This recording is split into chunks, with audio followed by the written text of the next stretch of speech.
Pas më shumë se një shekulli, funksionimi i hyrja historike e portit detar të Vlorës është mbyllur, duke shënuar fundin e një kapitulli të rëndësishëm në historinë e qytetit. Ky zhvillim është pritur me shqetësim nga shumë qytetarë vlonjat, të cilët e konsiderojnë portin jo vetëm një pikë hyrëse dhe dalse të rëndësishme për vendin, por edhe një simbol të identitetit dhe memorjes kolektive të Vlorës. Banorët e qytetit e shohin me keqardhje zhdukjen e një prej elementeve më të njohur të zonës së Skelës, e cila për dekada ka qenë porta kryesore e lidhjes së Vlorës me botën. Për shumë prej tyre, hyrja kryesore e portit nuk përfaqësonte thjesht një infrastrukturë transporti, por një pjesë të historisë së qytetit, ku janë përcjellë dhe pritur breza të tërë emigrantësh, turistësh dhe detarësh. Qytetarët kthehen me nostalgji pas në kohë, duke kujtuar Skelën e dikushme, lëvizjen e anijeve, aktivitetin tregtar si dhe jetën që zhvilloi përreth portit. Përtej nostalgjisë, qytetarët ngren me shqetësim konkret transformimin që po ndodh brenda territorit të portit. Ata shprehen se projektet e reja të ndërtimit në një sipërfaqe të konsiderueshme publike nuk po sjellin përfitime të drejtpërdrejta për ta.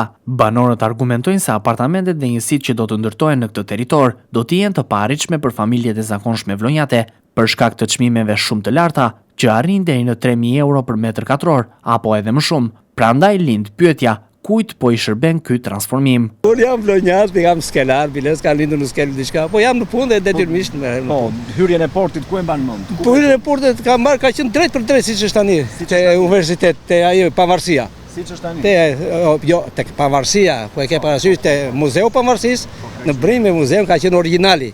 I para fare, pastaj u zvendos çik më tutje. Dhe tani po mbyllet. Tani po e mbylli fare, po e kthej në Brinj, ja do e heqi fare, nuk e di se nuk e kam ide, nuk njoftim. Çat nuk kur jam shumë në dieni, nuk mund të flas dot. Nuk jam në dieni se normale më vjen keq, nuk diskutohet ti më vjen keq. Çfarë do blesh? Të bësh 3 jetë bashk. Të jetojnë 3 vjet, 300 vjet me fjalë me këto rroga që kemi, 300 vjet nuk e arrim dot. Jo ti blejmë ato, nuk flitet për ato llafe. Po megjithatë shumë keq, shumë keq e drejtojnë në këtë mënyrë popullin. Ti gëzojnë ata se ne ka solle me plasmas kemi. Nuk blen dot ato. Çfarë fletas? Unë jam shiko tek pull. Jetoj vetëm me 150.000 lekë. Unë nuk blej dot as me 1.000, po problemi është që si lejon shteti këto gjëra që bëhen njerë kështu dhe pastaj prishim e bëjmë kështu.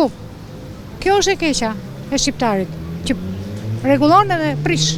Për qytetarët e Vlorës, porti nuk është thjesht një territor për investime, por një pasuri historike dhe publike që duhet të ruajë lidhjen me qytetin dhe qytetarët. Mbyllja e hyrjes historike sipas tyre nuk përfaqëson vetëm një ndryshim fizik, por edhe fundin e një epoke që ka shoqëruar zhvillimin ekonomik, social dhe kulturor të Vlorës për më shumë se 100 vite.